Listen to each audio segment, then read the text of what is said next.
네, 지금 보시는 화면은 저희가 한 3달 전부터 시작했던 가짜뉴스 단속반이라고 하는 프로그램의 영상입니다.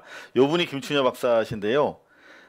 미국에서 재벌과 언론, 특히 삼성에 대해서 박사학위를 받고 국내에 들어오신 언론 개혁을 위한 정말 적임자입니다. 김춘엽 박사. 이분을 저희가 삼고초려 끝에 만든 프로그램이 가짜뉴스 단속반이었는데, 이번에 이 김춘엽 박사께서 우리 사회의 적폐청산을 위해서 아주 중요한 공적 업무를 부여받으셨어요. 그래서 표표의 공직으로 떠나가시고 가짜뉴스 단속반 시즌 1은 이렇게 마무리가 됩니다. 그래서 더 좋은 분을, 이분이 한 2, 3년 정도 그 적폐청산과 관련된 업무를 보시기 때문에 돌아오실 때까지 저희가 가짜뉴스 단속반 시즌 2를 위해서 새로운 분을 영입하기 위해서 노력하고 있습니다.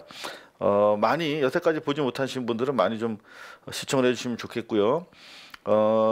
유튜브에서 고발뉴스나 뉴스방을 검색하시면 이렇게 돼 있습니다. 그리고 누누이 강조하지만 확산성을 위해서 구독 중, 이렇게 빨간색으로 돼 있으시면 안 됩니다. 구독 중, 그 다음에 요 종도 눌러서 활성화 시키셔서 배달이 갈 수 있도록 해주시고, 그리고 이 고발 뉴스에서 전적으로 저희는 후원에 의지해서 만들고 있습니다. 그래서 여기 보시면 고발 뉴스 정기 후원하기, 그 다음에 국민은행을 통한 일시 후원에 대한 방법이 있습니다. 여러분들이 도와주신 덕분에 저희 고발 뉴스가 본격적으로 뉴스방 프로그램을 개시한 지 한 달 남짓 만에 이제 9만 구독자 돌파를 눈앞에 두고 있습니다. 간단히 소개해드리면 가짜뉴스 단속반 저희가 이렇게 쭉 올라가 있고요. 지금 저희 여러분들과 함께하는 데일리 뉴스평 이렇게 진행을 하고 있습니다. 그런가 하면 제가 전문이 탐사보도이기 때문에 이상호의 사실은이라고 하는 탐사보도 프로그램도 진행을 하고 있습니다. 새로운 프로그램 계속 기획 중에 있다는 사실 알려드리면서 KBS 시작하도록 하겠습니다. 시청률 주말이라서 많이 빠진 상태에서 출발을 하고 있죠. 10% 전후. 큐시트를 보면은 양진호로 쭉 가고 있어요. 1, 2, 3까지. 양진호 이제 속보가 계속 이어지고 있는데요. 언론 속설로 이런 경우에 호랑이 등을 올라탔다 이렇게 표현합니다. 왜 호랑이 등에 올라타면 뭐 갈퀴 뭐 이거 잡고 그냥 버티는 수밖에 없어요. 그냥 어디로 갈지 모릅니다. 팩트 스스로가 힘을 얻어서 그 동력으로 계속 가는 거예요.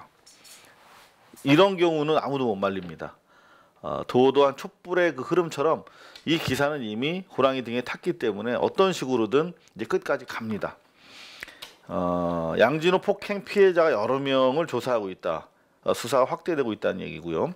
그런가 하면은 양진호한테 폭행당했던 그 대학 교수를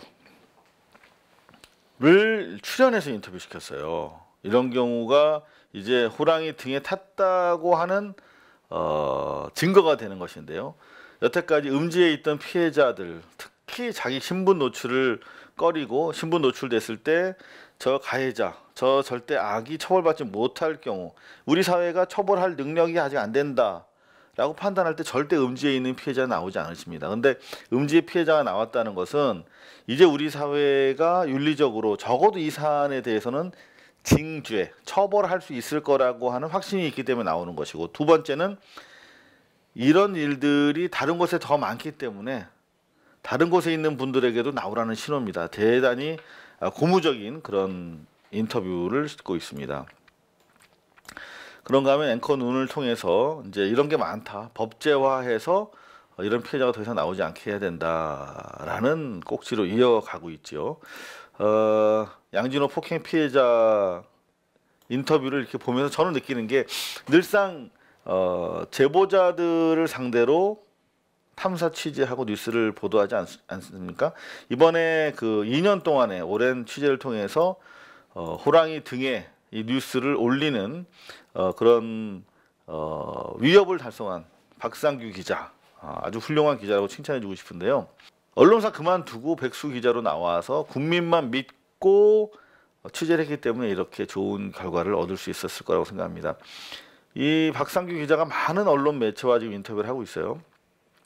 그중에서 저는 제일 마음에 와 닿았던 인터뷰 내용이 뭐냐면, 하나라도 제대로 뿌리를 뽑고 뽕을 뽑으면 우리 사회 전 구조적인 폐해, 적폐가 해소되는데 기여할 수 있다, 이런 얘기를 들었어요. 무슨 말이냐면, 하나의 사안도 그렇게 뿌리 뽑기가 정말 어렵습니다. 이게, 저는 뽕을 그냥 뽑는다는 말 되게 좋아하거든요. 계속 해잖아요. 캐 내려가면 아무리 사소해 보이는, 여러분들 무슨 뭐 파출소에 신고해도 퇴폐 윤락 없어, 룸사롱 이런 거 단속 못 하잖아요. 그게 단속되지 않는 우리나라 적폐는 해소되지 않아요. 구조라는 거는 모든 사안이 다 연결돼 있다는 뜻이거든요. 그 하물며 작은 윤락 없어, 불법 없어도 다 경찰이랑 검찰이랑 다 연관이 돼 있어요. 그래서 하나를 완전히 뿌리 뽑기 위해서는 구조적으로 최소한 이 반경 몇 킬로 이내는 개혁이 돼야 되기 때문에 하나라도 뿌리를 뽑는 게 대단히 중요합니다. 이제 적어도 갑질에 대해서, 직장 내 갑질에 대해서는 우리가 관심을 가지고 개선할 이제 준비가 되어 있는 거죠. 그런데 문제는 뭐냐? 또 돌아와서 다시 또 봐야 돼요. 돈이 있고 돈을 통해서 권력 관계가 구성이 되면 절대 그냥 언론이 막 이렇게 시끄럽게 굴면 그때뿐이에요. 다시 가보면 더 은밀하고 더 조직적으로 부패가 이어지고 있는 걸 항상 봅니다. 정말 뽕 빼는 정신, 우리 사회가 나눠 가져야 될 때인 것 같습니다. 이런 것도 마찬가지죠. 지금 숙명여고 사태, 결국은 경찰이 지지부진해요. 2달 이렇게 이상 걸린다는 게 말이 안 되잖아요. 명백한 학교 안에서, 그 작은 교무실에서 한 가정에 의해서 벌어진 일인데도 수사 2달 만에 구속영장을 신청한 거야. 그러니까 지켜보던 이제 학부모들이 이제 내심 못 믿겠다, 수사를 더 강도 높은 수사를 촉구하는 이런 집회를 해야 돼. 우리는 그냥 시민들이 집에서 편하게 있으면 안 돼. 당사자들이 이렇게 나와서 해결을 촉구하지 않으면 안 움직이는 사회. 왜요? 기득권의 적폐가 그렇게 깊기 때문이에요. 기득권의 적폐는 저 박근혜한테만 있는 것도 아니고 저 이명박한테만 있는 것도 아니에요. 우리 사회를 구성하는 그 상부 권력들, 재벌, 언론들이 있지만 우리 스스로가 기득권에 어떤 식으로든 발을 담그고 있기 때문에 그게 쉽지 않은 거죠. 역사가 그래서 중요하다는 얘기인데, 학생 독립운동, 광주 학생의거라고 옛날에 우린 배웠는데, 이제 이거를 그 학생 독립운동으로 해서 정부 차원에서 행사를 격상해서 치른다. 그래서 이낙연 국무총리가 기념사를 했어요. 아주 바람직한 현상이죠. 수백 명이 옥고를 치르고 1000여 명이 학교를 잘렸대요. 그러면 가히 한 5만 명 이상이 전국에서 참여했다는데, 당시에 무슨 뭐 SNS가 있었던 것도 아니고 어떻게 그럴 수 있었을까요? 정말 많은 학생들이 희생이 있었던 것이죠. 그런데 이 행사를 이낙연 국무총리가 기념사했어. 너무 마음에 들죠, 이낙연 총리의 행보. 근데 저는 감동한 게 하나 있어요. 이낙연 국무총리가 비서실장을 임명했는데, 2기 비서실장 정운현 교수를 임명했어요. 이 양반이 진짜 제가 본 분 중에서 정말 올곧은 학자예요. 국민TV, 언론이 암울한 시기에는 오마이뉴스 편집장 출신인데 다른 데서 막 안 받아주고 길거리로 내쫓으니까 국민TV 와서 보도 이사하면서 이 기틀을 세웠던 분이기도 하고, 친일 행적을 조사하고 독립 지사들에 대한 책을 쓰는 분이에요.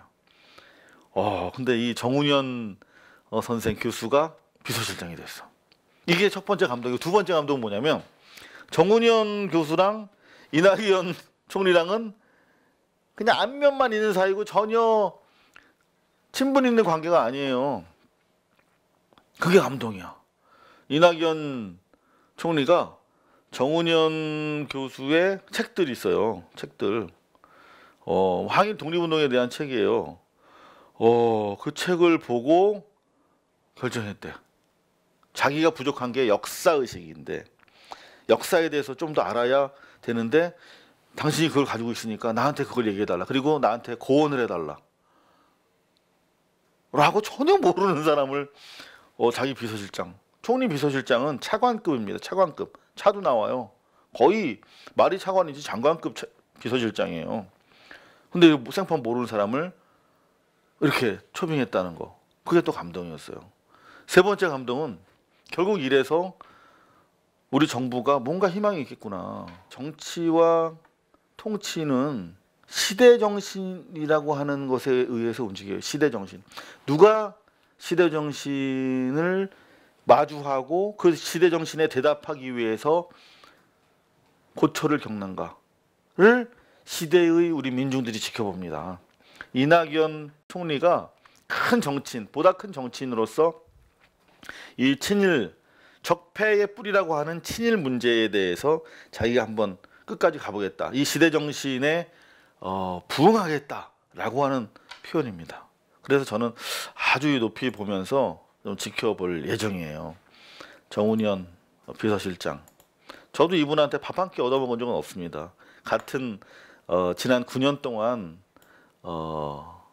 언론 적폐가 국민의 흉기의 역할을 할 때 같이 대한매체 생활을 했지만 참 훌륭한 분으로 옆에서 제가 지켜봤던 것뿐이지 밥을 먹고 그렇게 어울렸던 분은 아닌데 정말 제일처럼 기쁘네요. 이제 이런 일들 해결되겠죠. 일본인들이 그 한국인 유해를 의도적으로 방치하고 있는데 그동안 정부는 나몰라라 했다는 거예요. 이제 이런 것들을 적극적으로 부여안겠다는 얘기죠. 일본 정부가 러시아에서 2차전 당시에 숨진 적몰자 유해를 수습하면서 우리나라 징용, 병사로, 노동자로 끌어갔던 그리고 거기서 숨졌던 분들의 유해는 의도적으로 방치한 사실이 드러났대요. 우리 정부는 빨리 손을 써야 되는데 몇 년째 손을 놓고 있는 상황이었대요. 이제 손을 쓸 수 있도록 저희가 응원을 좀 관심을 갖고 해야겠습니다. 그런가 하면은 이제 우리 세월호 이야기인데요. 대형 참사가 나면 이제 사회가 처음에는 몰라요. 반응을 못 합니다. 근데 이제 시간이 지나면서 충격파가 쫙 우리 인식과 마음 속으로 들어와요. 그러면서 그때부터 어떤 식으로든 이 충격파를 우리 시대의 언어로, 공통의 언어로 이렇게 나누는 작업이 뒤따르게 되죠. 이를테면 한국전쟁 이후에 전쟁 문학, 그리고 분단 문학 이런 것들이 한동안 우리 문단과 문화계를 계속 통해서 이야기가 됐던 것처럼 이제 그런 얘기입니다. 엄마가 시를 쓰고 있고요. 이영만 군의 어머니 이미경 이제 시인이죠. 시를 쓰시고 계시고 그런가 하면은 또 소설도 나오고 있는데 저는 이런 얘기가 다가왔어요. 이해란 타인 안으로 들어가서 그의 내면과 만나고 영혼을 들여다보는 일, 이건 무당들이 하는 거죠. 심리학자나 이게 아니라 타인의 몸 바깥에선 자신의 무지를 겸손하게 인정하고 그 차이를 통렬하게 실감해 나가는 과정이다. 저는 이 말 너무나 절감합니다. 제가 팽목에서 3개월을 기자로서 버티면서 현장을 취재했지만 저는 단 한 발자국도 유가족이 될 수 없는 사람이었다는 사실을 체감했어요. 늘 유가족들은, 어머니들은 요즘 여러분들 어떠신지 모르겠는데 설거지 하려고 물에 딱 담그잖아요. 근데 손이 시려우면 그냥 세포로 자식의 고통이 느껴진대요. 내 자식은 이거보다 더 찬 물에 아직도 있겠구나 하는 생각. 그 정도 돼야 유가족이죠. 그러니까 바깥에선 자신의 무지를 겸손하게 인정하는 수밖에 없다는 소설가의 이야기. 뭐 이런 것들이 문화계 그리고 영화계, 영화도 지금 많이 나오고 있거든요. 여러분들이 잘 관심을 안 가지고 안 보셔서 그렇지 영화도 많이 나오고 있습니다. 이런 문화계가 이제 서서히 이야기를 시작하고 있다 이런 얘기인데 지난주 토요일 날 그런 영화 중에 하나예요. 가해라고 하는 영화 시사회가 서울극장에서 열렸는데 가봤어요. 이 분이 이제 황인규 감독이라는 분이고요. 여러분들 가해, 홍가해 씨 아시죠? 홍가해라고 하는 20대 우리 주변에 아주 평범하고 자기 멋대로 자유분방하게 살고 싶어하고 하지만 일말의 휴머니즘, 정의감이 있어서 팽목에 한달음에 내려갔던 여성이 겪어야만 했던 그 처참하고 참혹한 개인적 고통을 우리 사회는 어떻게 바라볼 것인가 하는 영화인데 너무나 고통스러웠어요. 왜 고통스러웠냐면 바로 아까 그 소설가의 고백처럼 몰랐구나. 내가 홍가희라고 하는 사람을 팽목항 현장에서 촛불 현장에서 항상 자주 봤어요. 거기서 이렇게 활달하게 투쟁하고 있는 모습을. 그런데 저토록 고통스러웠겠구나 하는 부분을 100만 분의 1밖에 못 담았겠죠. 영화라고 하는 매체의 한계상. 그런데 정말 우리가 홍가희라는 사람조차도 우리가 품지 못했는데 우리가 어떻게 세월호 유가족들의 아픔, 고통을 품을 수 있겠는가 하는 반성을 했습니다. 가해라는 영화가 이제 곧 스크린에 널리 걸릴 텐데 여러분들 관심을 가지고 잘 만들어졌어요. 볼만한 영화입니다. 추천해드리고 싶어서 가져왔습니다. 조금 전에 시대정신을 말씀드렸지만 시대정신과 관련해서 그래도 이재명이라고 하는 정치인이 촛불 당시에 가장 먼저 하야와 탄핵을 정치인 중에서 주창했죠. 그런가 하면은 그 이후에 성남시장, 경기지사를 하면서 매우 개혁적인 시책들을 내놓고 있습니다. 저는 그게 관심일 뿐이에요. 그런데 다른 한편에서 이재명이라는 이 정치인, 이 양반에 대해서 가해지는 사회적인 공세를 보면서 이게 건강치 못하다는 생각을 많이 갖게 됩니다. 그렇다면 누가 왜, 그리고 이걸 통해서 혹시 이익을 보는 사람이 있나 하는 생각을 당연히 하게 되는 것이죠. 근데 KBS의 보도인데 여러 가지 논란 중에서 친형 강제 입원 논란을 기소, 여배우 김부선 씨는 불기소 의견으로 올렸다. 여배우 김부선 씨 관련된 부분은 정상적인 사고를 하시는 분이라면 이제 대충 이제 판단이 서실 거예요, 그죠? 이런 것인데 이프레스라고 하는 인터넷 매체인데요. 저는 몰랐어요. 공지영 소설을 대부분 과거에 읽었던 사람인데 최근에 제가 이런저런 일로 못 보고 있는데 그 성기에 있다는 검은 점이 있지 않습니까?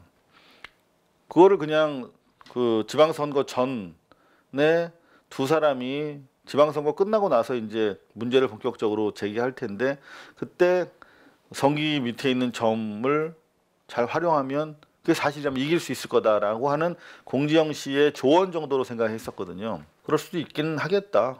일단은 김부선 씨 진술을 믿는 입장에서. 그런데 공지영 씨가 헬이라고 하는 소설에서 이런 내용을 썼던 사실을 몰랐어요. 저는. 여러분도 알고 계셨습니까?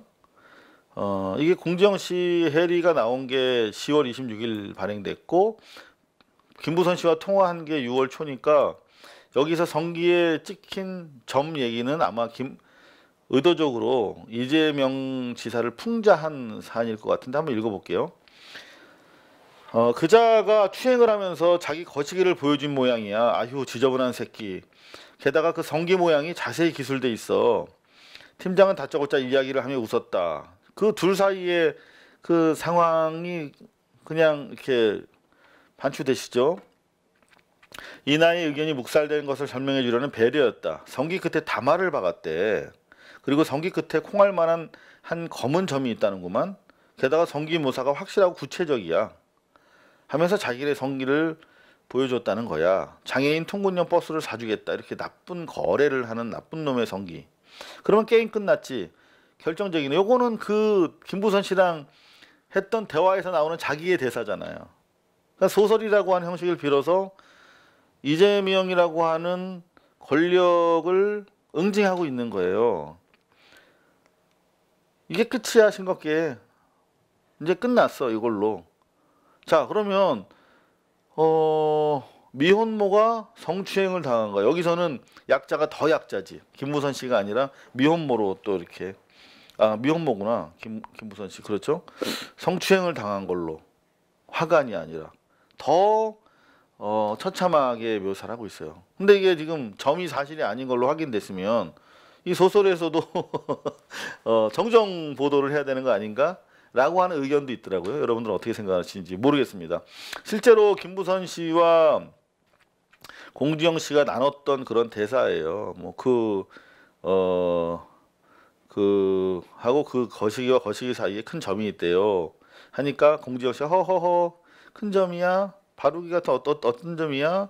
하고 이제 우리가 좀 진하게 옆에서 보이잖아. 그냥 얼굴에 있는 점 같은 거. 그랬더니 공지영 씨가 대박 대박 끝장이야.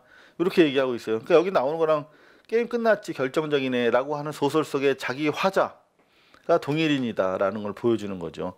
그러니까 상식적으로 이런 정도로 김부선 씨의 거짓말이 드러났으면 언론이 개입을 해줘야 되는 거예요. 이제는 비겁하게 경찰 뒤에 숨어서 경찰이 이랬대더라 저랬대더라 하는 것이 아니라 적어도 공영방송이라고 하면 책임질 수 있는 그런 멘트를 해야 되는데 친형 강제 입원 논란은 기소로, 여배 김부선 씨는 관계는 불기소로 이런 식으로 했어요. 그런가 하면은 지금 문제가 되고 있는 게 KBS 보도에 따르면 3차례 걸쳐서 압수수색 소환 조사 결과라고 했습니다.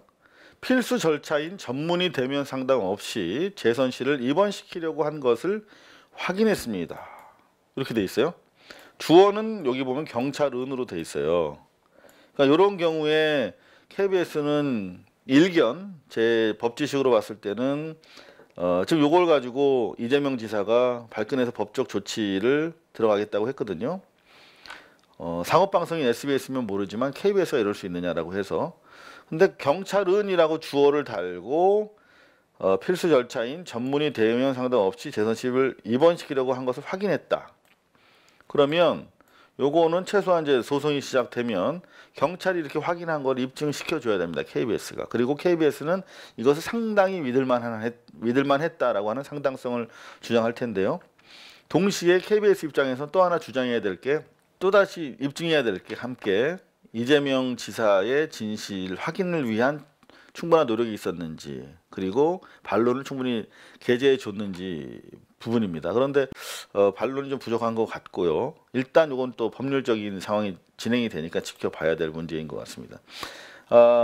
SBS는 주말에 시청률 괜찮았어요. 5.8까지 올라갔습니다. 그래서 보니까 이런 내용이 있어요. 이거는 시청률, 제가 왜 시청률을 검열하느냐라고 묻는 분들이 계신데 이유가 있어요. 저는 뭐 경쟁 만능주의자는 아닙니다. 하지만 이게 뉴스라는 게 최소한 5%를 넘어야 의미가 있어요. 아젠다 세팅에 최소한의 능력이 생기고 10%를 넘을 때 비로소 힘이 생깁니다. 그래서 어느 정도인가를 보시라는 것이고, 동시에 이렇게 좋은 뉴스를 하는데 이거밖에 안 봐? 그럼 나라도 봐야겠네? 뭐 그런 관심, 그런 차원에서 정보 차원에서 드리는 거라는 거 이해를 해주시면 감사하겠고, 그런데 시청률은 좋은데 이런 건 대단히 불량한 뉴스예요. 리선권 가지고 계속 지금 냉전 세력, 기득권 세력, 수구 세력인 자한당에서 문제를 제기하고 나오면 이게 사실이 아니면 그냥 무시하는 게 언론의 도리입니다. 언론은 두 가지 가지고 편집을 하는 거예요. 하나는 중요한 거는 강조하고, 중요치 않은 거는 삭제하고, 강조 또는 선택과 배제, 이게 바로 편집권의 기본 핵심이에요. 핵심 기능입니다. 이거는 얘기 안 되면 배제하면 되는 건데 자꾸 키워져요. 자기들은 양쪽의 주장을 골고루 똑같이 기계적으로 다루고 있다라고 주장할지 모르지만 이미 기계적으로 다루든 말든 이 이야기 자체를 여러분들 밥상에 올렸잖아, 선택했잖아. 그럼 이미 그 프레임으로 들어가는 거예요. 리성권이 지난번에 냉면이 목에 들어가냐, 그거는 없는 말로 밝혀졌잖아요. 노컷뉴스 단독 보도를 통해서. 그런데 이번에는이라는 건 뭐냐면 지난번 발언을 사실로 전제하는 거예요. 이번에는 배 나온 사람이라고 발언했어. 얘 문제야. 이런 애들이랑 우리가 통일 논의, 평화 논의를 해야 돼? 다시 전쟁으로 가자. 이런 자한당의 의도에 계속 말려드는, 의도적인지 아니면 모르는지 몰라도, 모른다면 나쁜 거고 의도적이라고 하면 그거는 청산돼야 될 적폐인 것이죠. 보세요. 리성건이 농담했다는 거야. 편안하게 웃자. 만찬 참석자들이 그렇게 증언하고 있어. 더구나 당사자 여당 의원도 아니고 야당 의원도 아니고 여당이야. 김태년 씨한테 배 이렇게 나왔다라고 하는 말 들었냐 그랬더니 나는 안 들었다. 이런 가십을 만들어내지 말라. 이러면 본질, 평화와 번영이라고 하는 시대정신 본질에 어긋나요. 이따위 뉴스 다루지 마 임마 SBS라고 얘기한 거예요. 근데 SBS 다뤘잖아. 그리고 마지막에 한마디 딱 넣어주잖아. 변수가 생기지 않도록 남북이 모두 신중하고 전략적 접근이 필요해 보입니다. 라고 말하기 전에 니들이 더 SBS 당신들이 더 진중하고 전략적인 입장을 보여야 되는 거야. 언론은 그냥 상업주의적으로 상업주의 언론이긴 하지만 막상 붙이는 게 능사가 아니야. 내셔널 인터레스 국익을 먼저 고려하는 것이 바로 이 시기에 책임 있는 언론이 하는 일이야. SBS 죄송합니다. SBS가 그렇다고요. 범죄 혐의 있다라며 이재명 검찰 송치했다고 여기서도 다루고 있어요. 난 자기들이 열심히 취재 안 한 거야. 그리고 여기 보면 조폭 연루설은 불기소로 정리됐다. 그럼 자기네 뭐 미안하다거나 한마디 해야 되죠. 자기들은 조폭 연루설을 제기한 당사자인데 조폭 연루설은 털렸어. 불기소로. 아니다. 그러면 자기 사과 방송 최소한 해야지. 이거 뭐 재판까지 기다릴 건가? 그럼 재판 내내 그럴 거 아니야. 이재명 져라. 그러면 공정한 보도를 기대할 수 있겠어요? 이런 부분이 있어요. 언론은 확정 판결 나기 전에 자기가 잘못한 거 빨리 터는 게 시청자들, 국민들의 불필요한 오해와 우려를 불식시키는 좋은 방법이 될 수 있다라는 것이죠. 이재명 시장 사안과 관련해서 한마디만 더 할게요. 그 형님의 정신병력과 관련해서 말들이 많은데 당사자들이 아니면 그 정신병력과 관련된 가족 내의 고통이라는 것은 알 수가 없습니다. 적어도 저는 이걸 신뢰해야 되지 않나. 성남시장 후보의 엄마, 그 다음에 장남 이재국, 장녀 이재순, 차남 이재영, 차녀 이재용, 오남 이재문, 유일하게 정신병력이 있는 형, 그리고 그 형은 엄마와 가정의 파괴를 위해서 그렇게 무던히 가족들에게 고통을 줬던 그 한 사람의 말만 신뢰해. 왜? 대한민국 언론은, 왜? 대한민국 경찰은 이 연명으로 나머지 가족들이 더 이상 정치 문제에 활용하지 말아달라고 했잖아요. 여러분들 한번 인터넷 검색을 해보세요. 그 형이라는 사람이 얼마나 그 성남 시정에 관여하려고 하고 자기 이권을 위해서 악담을 하고 다녔는지, 정상적인 사고가 아니었다는 사실, 실제 정신병 치료 경력이 있잖아요. 그런데 그 사람 말만 믿어. 그 사람은 국정원과도 결탁했잖아요. 여러분 국정원 적폐 아니에요? 심지어 새누리당이랑도 손을 잡았잖아요. 동생을 나락으로 떨어뜨리기 위해서. 새누리당과도 여러분들 손 잡으시나요? 그 잡는 이유는 뭐죠? 새누리당은 우리가 총선에서 떨어뜨려야 될 적폐 정당 아닌가요? 이런 얘기하면 또 저희 후원 회원이 우수수수 떨어져 나갈 걸 압니다. 하지만 할 말은 해야 되기에 말씀드립니다. 언론이 미쳐버리면 또 그런 시대가 옵니다. 시대 정신에 부응할 수 있는 정치인들이 많아야 돼요. 그리고 그들끼리 경쟁시키고, 그래서 국민의 마음을 얻는 정치인을 머슴입니다. 머슴. 마지막에 우리가 선발할 수 있도록 관리를 해야 되는 거죠, 우리가.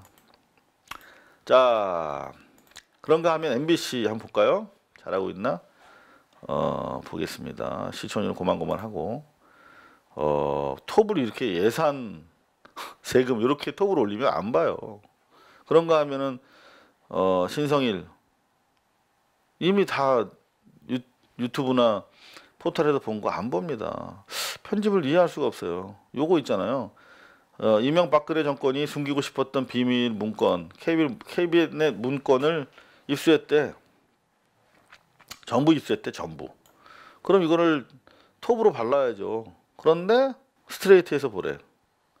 스트레이트는 스트레이트고 톱은 메인 뉴스인 뉴스데스크는 뉴스데스크인데 이런 식으로 하면 안 되죠. 좋은 거 있으면 꺼내서 톱 올리고 스트레이트도 하라고 하고 해야 되는데, 혹시 스트레이트랑 보도국이랑 공조가 안 되는 것이 아닌가, 그런 우려까지 드네요. 뭐 다양한 뉴스들이 있습니다만은 요 하나만 얘기를 할게요. MBC. 제가 며칠 전에 MBC에서 냉면이 목구멍으로 넘어가냐 그 보도를 마치 기정사실화해서 썼길래 정말 안 된다. MBC마저 이런 뉴스 쓰면 안 된다. 라고 혼냈거든요. 그랬더니 그 다음 날인가요? 냉면 추가에 뭘 한 게 있다고 라고 하는 말, 목구멍 발언 없었다라고 정정하는 보도가 나왔어요. 윤호정 씨가. 저는 매우 다행스럽게 생각했어요. 근데 자기들이 며칠 전에 그런 오보를 낸 부분에 대해서 사실과 다른 보도를 한 부분에 대한 정정이라든가 사과는 없어. 그래도 뭐 이렇게 리포트로 목구멍 발언 없었다라고 대체했으니까 다행이라고 생각했는데 또 나왔어.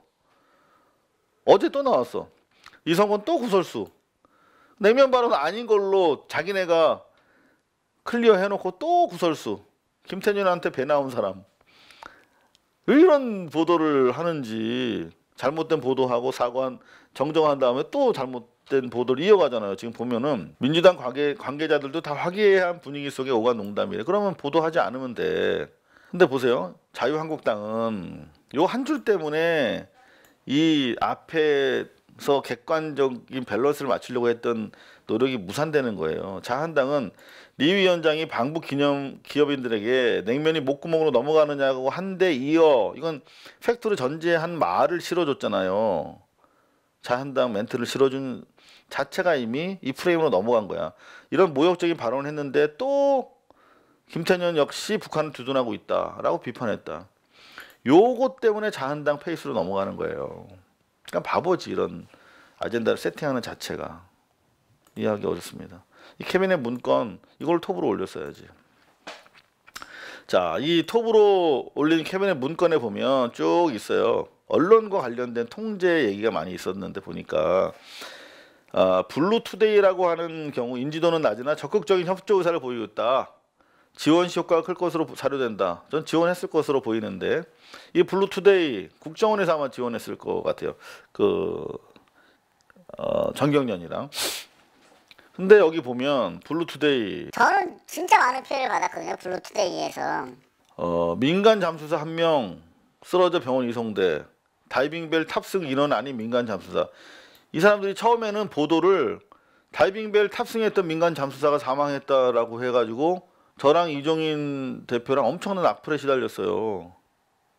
근데 여기 얘들 보세요. 수법 보세요. 머니투데이 보도에 따르면 해당 잠수사는 다이빙벨에 탑승했던 잠수사로 알려졌지만 다이빙벨에 탑승하지 않은 민간 잠수사로 확인됐다. 이건 뭐냐면 자기들이 다이빙벨에 탑승했던 다이빙벨이 사람도 못 구하고 잠수사만 죽였다. 이런 프레임으로 가려고 딱 했는데 머니투데이도 그렇게 썼으니까 그렇게 자기들도 쓴 거야. 근데 머니투데이가 아니라고 하니까 머니투데이가 그렇게 썼기 때문에 우리도 그렇게 썼는데 아니라고 한다라고 자기네가 도망가는 그런 수법이죠. 저거는 무죄로 조각 사유는 안 돼요. 저것도 나쁜 짓인데. 이거 보세요. 블루투데이 등 그때 당시 수많은 매체들과 SNS 활동하는 그런 세력들을 통해서 이종인 씨를 제2의 홍가해로 매도하고 악플을 막 했었어요. 홍가해 씨 그때 감옥까지 갔었잖아요. 그러니까 여러분들이 알고 계시는 것들 한번 인터넷에 다이빙벨 한번 쳐보세요. 깜짝 놀라실 겁니다. 이런 친구들에 의해서 미녀 얼굴 있는 이런 친구들에 의해서 계속 이렇게 악플을 유통시켰었던 거죠. 여기 보면은 뭐 아직도 이런 그 수사가 안 이루어지고 있다는 게 좀 그런데 그 와중에 이제 마지막 뉴스인데요. 블랙리스트 징계받은 사람 없다. 문화예술인들이 처벌을 촉구하고 나왔어요. 문화예술인들, 문화부 장관이 문화예술인들이 상당히 좀 반발이 커요. 블랙리스트 작성에 관계해서 징계받은 사람이 아무도 없다는 거죠. 시간이 없습니다. 이제 총선 직전으로 가면 또다시 통합 얘기가 나올 거예요. 그 전에 충분히 적폐청산을 위한 의미 있는 시간을 가졌으면 좋겠고요. 저희 고발 뉴스방은 계속 노력하도록 하겠습니다. 데일리 뉴스평이었습니다. 고발뉴스는 여러분의 자발적 후원에 힘입어 운영되는 대한매체입니다. 자본과 외압에 흔들리지 않는 언론으로 키워주십시오. 후원 신청은 지금 고발뉴스닷컴에서 접수 중입니다. 여러분의 많은 참여를 부탁드립니다. 감사합니다.